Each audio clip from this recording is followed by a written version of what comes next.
दोस्तों, आज मैंने आप लोगों के लिए खौफनाक और सस्पेंस से भरी हुई कहानी लेकर आया हूं, वह भी कॉलेज लाइफ के बारे में। कहानी बहुत ही डरावनी है, इसलिए आप लोग वीडियो को अंत तक जरूर देखें। दोस्तों, अगर आपके पास कोई डरावनी सच्ची कहानी है तो आप मुझे इंस्टाग्राम पर अपनी कहानी भेज सकते हैं। वीडियो शुरू करने से पहले मुझे आप सबसे छोटी सी रिक्वेस्ट है कि अगर आप मेरे चैनल पर नए हैं तो मेरे चैनल को सब्सक्राइब करना और मेरी वीडियो को लाइक भी करना। और दोस्तों, कमेंट करके हमें जरूर बताना कि हमारी कहानी आपको कैसी लगी, और आप अपना नाम भी लिखना और यह भी बताना कि आप किस शहर से मेरी वीडियो को देख रहे हो। और फिर मेरे आने वाली वीडियो में मैं आप लोगों के नाम बताऊंगा। तो चलिए दोस्तों, बिना समय बर्बाद किए कहानी शुरू करते हैं। मेरा नाम रोहन है और ये कहानी मेरे कॉलेज के जीवन की है। ये कहानी है उस भूतिया हॉस्टल की जिसमें मैंने अपनी जिंदगी के सबसे खौफनाक पल बिताए। मैंने हाल ही में शहर के सबसे प्रतिष्ठित कॉलेज में दाखिला लिया था। जब मैं अपने नए हॉस्टल के कमरे में पहुंचा तो वहां की खामोशी ने मुझे थोड़ा अजीब सा एहसास दिलाया, लेकिन मैं इसे नई जगह का असर मानकर नजरअंदाज कर दिया। मेरे कमरे का नंबर 305 था। यह तीसरी मंजिल पर स्थित था। कमरे में प्रवेश करते ही मैंने एक अजीब सी ठंडक महसूस की। खिड़कियां बंद होने के बावजूद भी ठंडी हवा का झोंका महसूस हो रहा था। मैंने अपने कमरे के साथी अमित से पूछा, क्या तुम्हें यहां ठंड नहीं लगती? अमित ने हल्की सी मुस्कान के साथ कहा, तुम नए हो, धीरे धीरे सब ठीक लगने लगेगा। पहले हफ्ते में ही मैं कॉलेज की पढ़ाई और नए दोस्तों में इतना व्यस्त हो गया कि हॉस्टल की अजीबोगरीब बातें भूल ही गया। लेकिन एक रात जब मैं पढ़ाई कर रहा था तो अचानक बिजली चली गई। पूरे हॉस्टल में अंधेरा छा गया। मैंने सोचा यह शायद किसी तकनीकी खराबी के कारण हुआ होगा।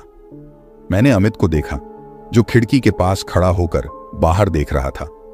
उसकी आंखों में एक अजीब सा खौफ था। मैंने पूछा, क्या हुआ अमित? उसने बिना मेरी ओर देखे कहा, हर बार जब बिजली जाती है तो मुझे एक अजीब सी परछाई दिखाई देती है। मैंने उसकी बातों को मजाक में लिया और कहा, तुम्हारा वहम होगा, चलो सो जाओ। लेकिन उस रात मैं खुद भी चैन से नहीं सो पाया। बार बार ऐसा महसूस हो रहा था कि कोई मुझे देख रहा है। अगले कुछ दिनों में हॉस्टल में कई अजीब घटनाएं घटित होने लगीं। कभी कभी रात के समय कोई अनजानी आवाजें सुनाई देती, जैसे कोई धीरे धीरे रो रहा हो। एक बार तो मैंने अपने बिस्तर के नीचे किसी के कदमों की आहट सुनी। एक दिन जब मैं लाइब्रेरी में था तो मुझे एक पुरानी डायरी मिली। इस डायरी में हॉस्टल की पुरानी घटनाओं का वर्णन था। इसे पढ़कर मुझे पता चला कि कई साल पहले इस कमरे में एक छात्र की मौत हो गई थी। उसकी आत्मा अभी भी इस कमरे में भटकती है। यह सब जानने के बाद मैं डर से कांप उठा। मुझे यकीन हो गया कि हॉस्टल में कुछ ना कुछ गलत है। मैंने अमित से इस बारे में बात की। उसने बताया कि उसने भी कई बार उस आत्मा को देखा है।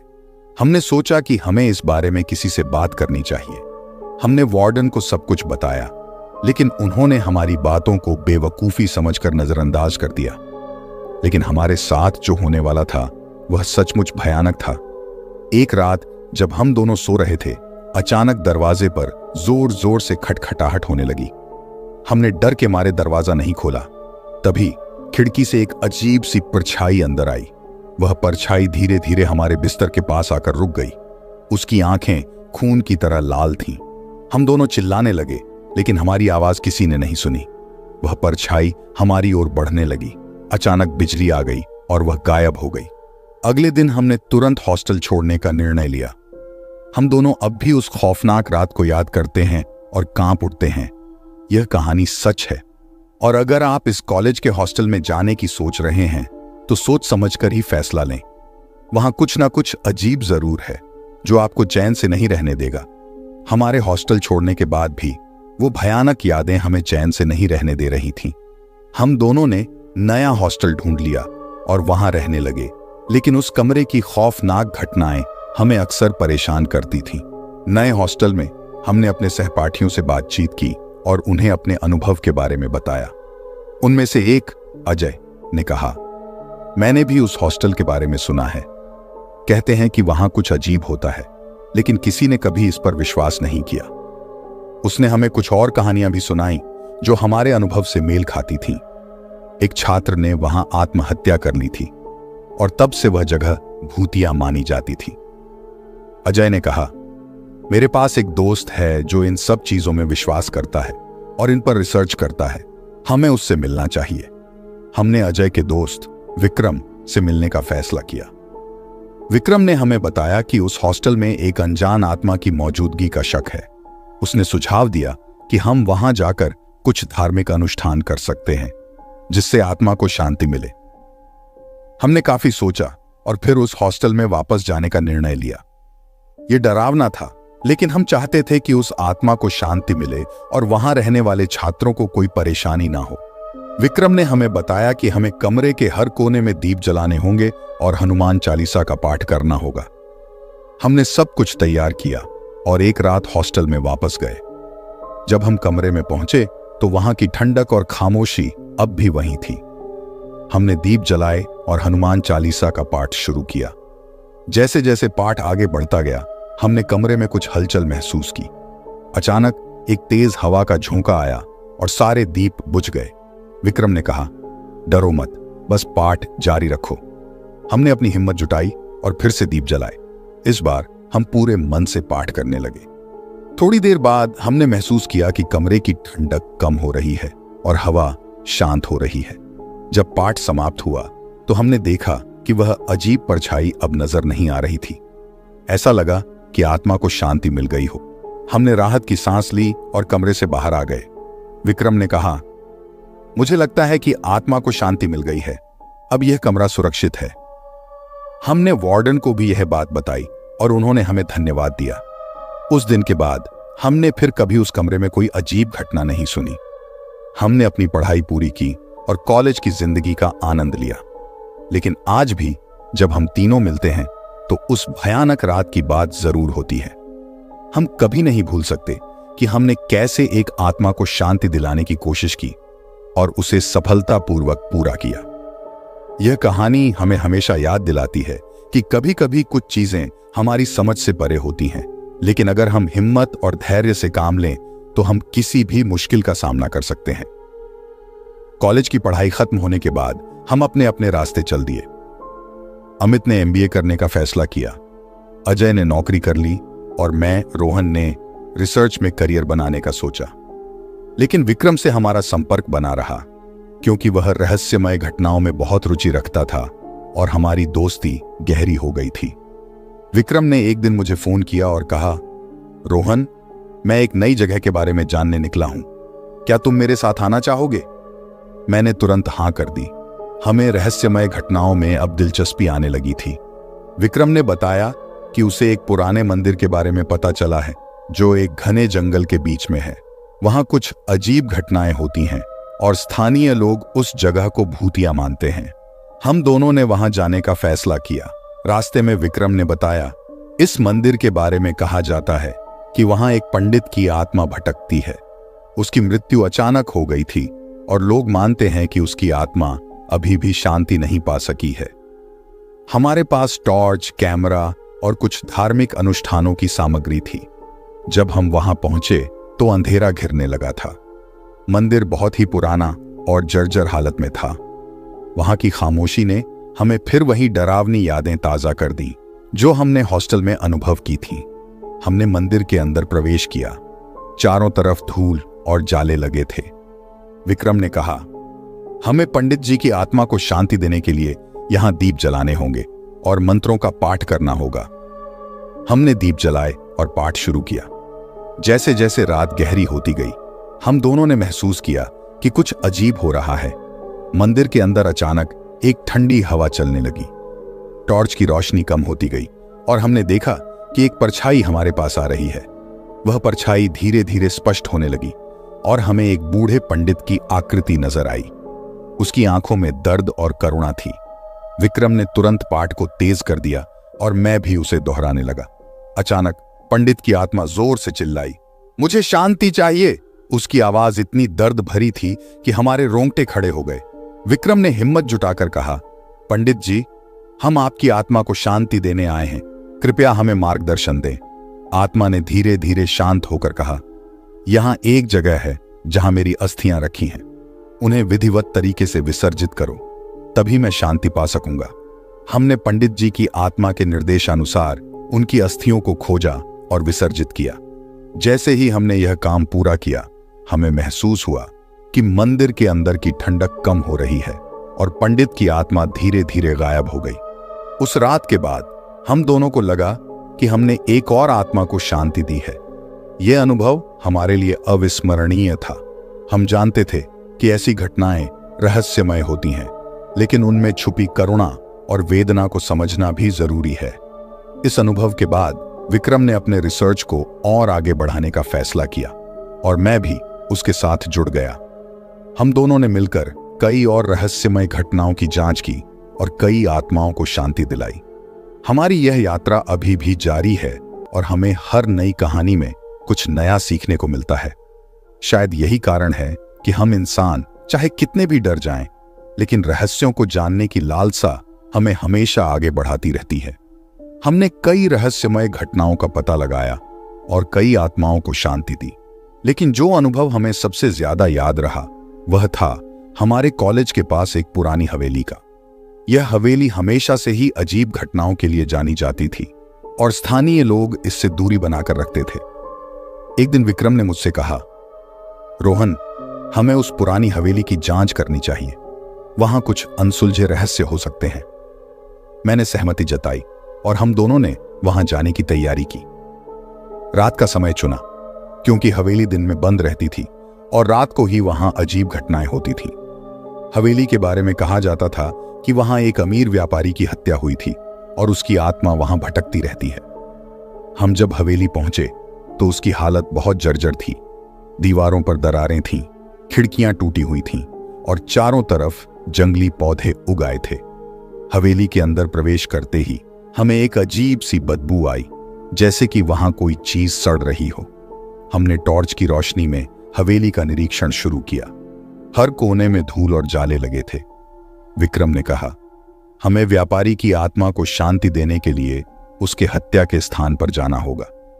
हमने खोजते खोजते हवेली के पुराने ड्राइंग रूम तक पहुंच गए, जहां कहा जाता था कि व्यापारी की हत्या हुई थी। वहां एक बड़ा फर्नीचर का टुकड़ा पड़ा था, जिसके पीछे खून के धब्बे अभी भी नजर आ रहे थे। विक्रम ने वहां दीप जलाए और मंत्रों का पाठ शुरू किया। जैसे ही हमने पाठ करना शुरू किया, हवेली के अंदर अजीब सी आवाजें गूंजने लगीं।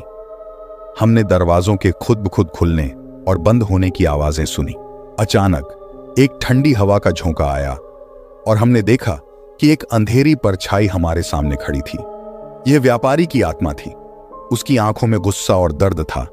उसने हमें देखा और जोर से चिल्लाया, तुम कौन हो? यहां क्या कर रहे हो? विक्रम ने साहस जुटाकर कहा, हम आपकी आत्मा को शांति देने आए हैं।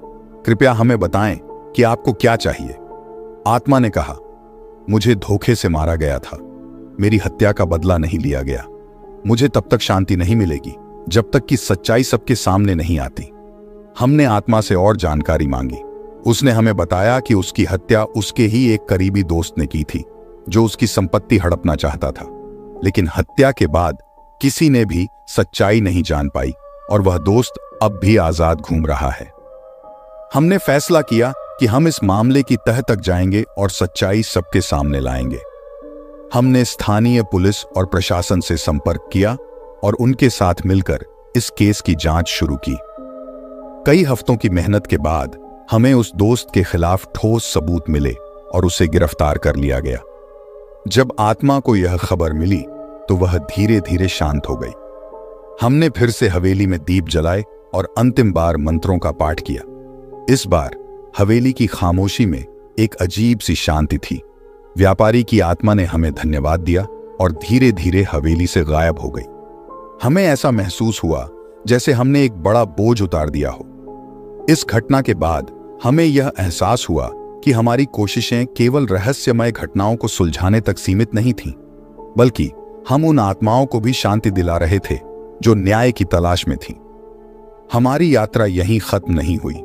हम अब भी कई रहस्यमय जगहों पर जाते हैं, आत्माओं से मिलते हैं और उनकी कहानियां सुनते हैं।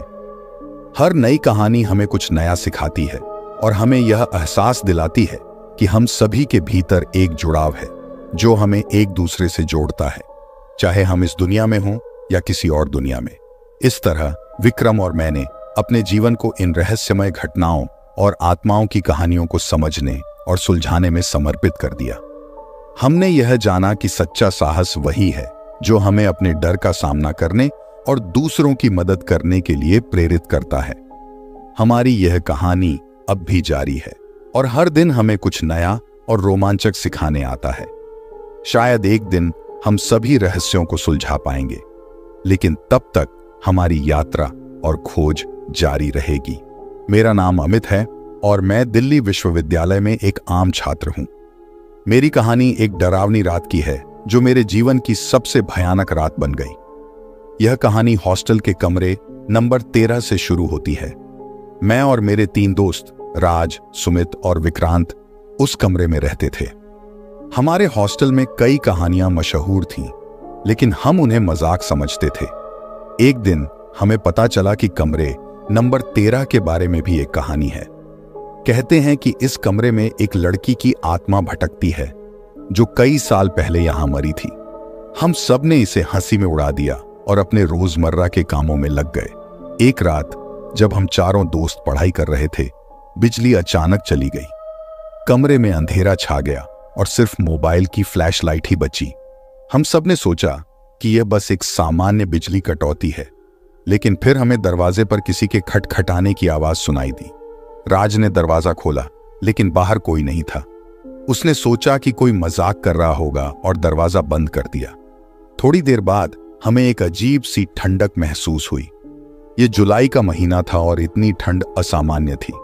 तभी कमरे के कोने से एक धीमी दबी हुई हंसी सुनाई दी। हम सब डर गए और एक दूसरे की ओर देखने लगे। सुमित ने हिम्मत जुटाकर पूछा, कौन है वहां? लेकिन कोई जवाब नहीं आया। विक्रांत ने सुझाव दिया कि हम सभी को साथ में जाकर देखना चाहिए। हम चारों ने फ्लैशलाइट जलाकर कमरे के कोने में देखा। वहां एक लड़की खड़ी थी, सफेद साड़ी पहने हुए। उसकी आंखें लाल और चेहरे पर एक भयानक मुस्कान थी। हमें समझ में नहीं आ रहा था कि यह असल है या हमारी कल्पना। लेकिन जब उसने अपनी उंगली से हमें बुलाया तो हम सबकी रूह कांप गई। राज ने दरवाजे की ओर दौड़ने की कोशिश की, लेकिन दरवाजा बंद हो चुका था और किसी भी तरह से नहीं खुल रहा था। उस लड़की ने धीरे धीरे हमारे पास आना शुरू किया। उसके कदमों की आवाज हमारे दिल की धड़कन के साथ मेल खा रही थी। हम सब ने चिल्लाना शुरू किया, लेकिन हमारी आवाज जैसे गुम हो गई थी। सुमित ने एक किताब उठाकर उस पर फेंकी, लेकिन वह उसे पार करती हुई कमरे की दीवार से टकराई। वह हमारे सामने खड़ी हो गई और उसकी आंखें और लाल हो गईं। वह अचानक गायब हो गई, लेकिन उसके गायब होने के साथ साथ कमरे में और भी ठंडक फैल गई। हम चारों एक कोने में सिमट कर बैठ गए और भगवान का नाम लेने लगे। तभी कमरे में एक जोर का धमाका हुआ और बिजली वापस आ गई।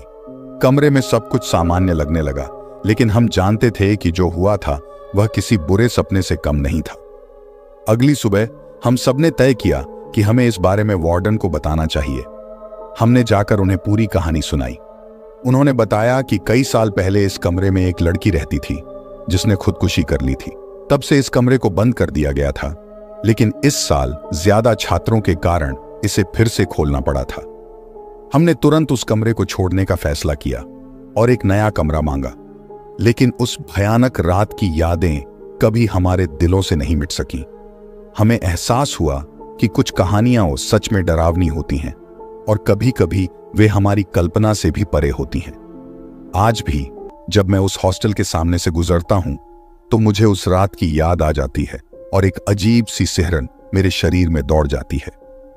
हॉस्टल के कमरे नंबर 13 की वह रात मेरे जीवन की सबसे भयानक और अविस्मरणीय रात थी। क्या आप भी कभी ऐसी किसी डरावनी रात का सामना कर पाएंगे? क्या आप हॉस्टल के कमरे नंबर 13 की सच्चाई जानने की हिम्मत रखेंगे? सोचिए, कहीं आपके आसपास भी कोई भूतिया कहानी तो नहीं छिपी हुई है।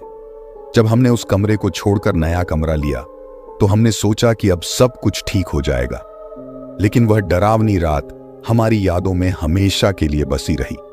हम सभी को लगता था कि शायद वह आत्मा अब भी हमें देख रही है। नए कमरे में शिफ्ट होने के बाद कुछ दिन सामान्य बीते, लेकिन धीरे धीरे अजीब घटनाएं फिर से शुरू हो गईं।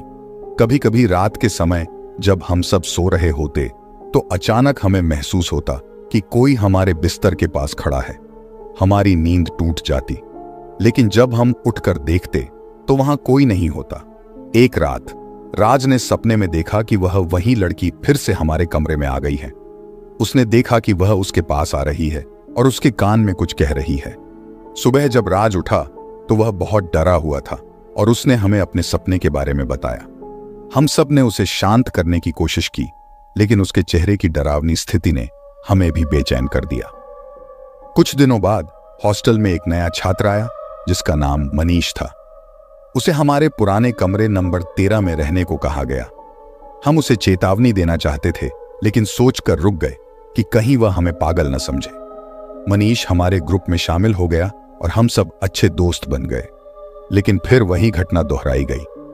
मनीष ने हमें बताया कि उसने कमरे में अजीब आवाजें सुनी हैं और उसे भी किसी के खड़े होने का एहसास हुआ है। हम सब समझ गए कि यह वही आत्मा है जो अब भी उस कमरे में भटक रही है। हमने मनीष को उस कमरे से बाहर आने की सलाह दी, लेकिन उसने हमारी बातों को मजाक समझा। एक रात जब हम सब पढ़ाई कर रहे थे, मनीष का फोन आया। वह बहुत घबराया हुआ था और हमें तुरंत कमरे में आने को कहा। हम सभी भागते हुए उसके कमरे की ओर गए। कमरे में पहुंचने पर हमने देखा कि मनीष बेहोश पड़ा हुआ था और कमरे का तापमान बहुत कम हो गया था। हमने उसे तुरंत हॉस्पिटल पहुंचाया। डॉक्टर ने बताया कि मनीष की हालत ठीक है, लेकिन उसे किसी गहरे सदमे का सामना करना पड़ा है। मनीष जब होश में आया तो उसने हमें बताया कि उसने वही लड़की देखी थी जो हमारे सामने भी आई थी। वह उसकी ओर बढ़ रही थी और उसके कान में कुछ फुसफुसा रही थी। मनीष की बात सुनकर हम सबकी रूह कांप गई। हमने वार्डन को फिर से पूरी स्थिति के बारे में बताया और उनसे अनुरोध किया कि उस कमरे को हमेशा के लिए बंद कर दिया जाए। वार्डन ने हमारी बात मानी और कमरे नंबर 13 को फिर से बंद कर दिया गया। इसके बाद हमने मनीष को अपने कमरे में रहने के लिए बुला लिया। कुछ दिन बाद हमारी हॉस्टल लाइफ सामान्य हो गई, लेकिन कमरे नंबर 13 की वह भयानक रात और उसके बाद की घटनाएं कभी हमारी यादों से नहीं मिट सकी। कई साल बीत गए और हम सब अपनी अपनी जिंदगी में व्यस्त हो गए, लेकिन जब भी हम दोस्त मिलते हैं तो उस रात की कहानी एक बार फिर हमारे बीच जीवित हो जाती है। वह आत्मा अब भी कहीं न कहीं हमारे दिमाग में बसी हुई है और हमें उस रात की याद दिलाती है। क्या आप भी कभी किसी ऐसी जगह गए हैं जहां भूतिया कहानियां मशहूर हों? अगर हां, तो सतर्क रहें, क्योंकि हो सकता है कि वह आत्मा अभी भी वहां भटक रही हो और अपनी कहानी किसी नए शिकार को सुनाना चाहती हो। तो मुझे उम्मीद है कि आपको वीडियो पसंद आएगा और कृपया मेरे चैनल को सब्सक्राइब करें और वीडियो को लाइक करें। अगले वीडियो में मिलते हैं, तब तक के लिए अलविदा।